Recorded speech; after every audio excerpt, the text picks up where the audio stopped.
ஒவ்வொரு முறையும் நாம் ஸ்தோத்திரம் செலுத்தும் பொழுது கர்த்தருக்கு துதியை செலுத்துகின்றோம். அந்த சூழ்நிலைக்கு கர்த்தரிடத்திலே நன்றி செலுத்துகின்றோம். அந்த சூழ்நிலையை கடந்து போக கர்த்தர் நமக்கு உதவி செய்வார். தீயை கடந்து போகும்பொழுது, கடலை கடந்து போகும்பொழுது நாம் வேகாதிருப்போம். நாம் தவிக்காமல் இருக்க கர்த்தர் நமக்கு உதவி செய்கின்றவராயிருக்கிறார்.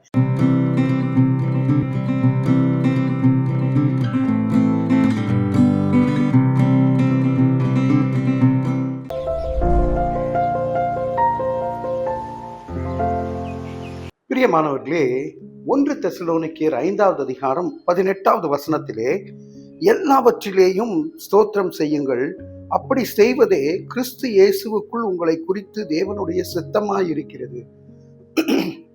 நீங்க யோசித்து பாருங்க, கிறிஸ்து இயேசுவுக்குள் நமக்கு கொடுக்கப்பட்டு இருக்கிற சித்தம் நம்ம எல்லாவற்றிலேயும் ஸ்தோத்திரம் செய்ய வேண்டுமாம்.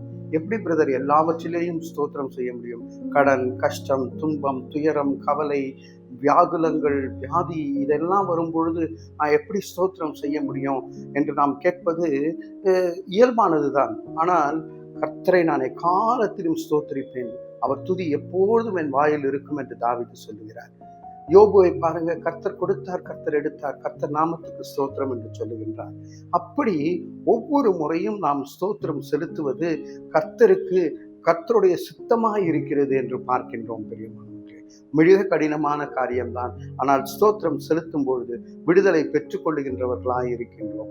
ஒரு குடிப்பழக்கத்திலே சிக்கின்ற ஒரு வாலிபனை பார்த்து ஒரு ஊழியர் பேச ஆரம்பித்தார். அவனுக்கு புத்தி சொன்னாரு, நீ ஜெபம் பண்ணுப்பா அப்படின்னு சொன்னாரு. அவனுக்கு ஜெபம்னா என்னன்னு தெரியல. நான் ஜெபிக்கலாம் முடியாது, எனக்கு தெரியாது அப்படின்னு சொன்னாராம். அப்போ ஸ்தோத்திரம் சொல்லு அப்படின்னு சொன்னாராம்.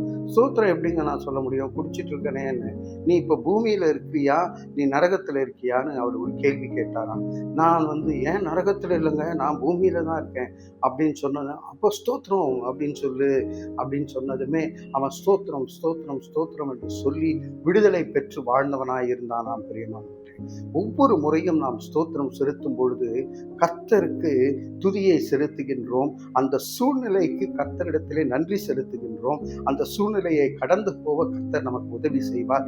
தீயை கடந்து போகும்பொழுது, கடலை கடந்து போகும்பொழுது நாம் வேகாதிருப்போம். நாம் தவிக்காமல் இருக்க கர்த்தர் நமக்கு உதவி செய்கின்றவராயிருக்கிறார்.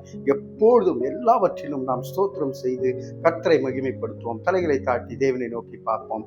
அன்பின் பரலோக பிதாவே, ஸ்தோத்திரிக்கிறோம் கர்த்தாவே.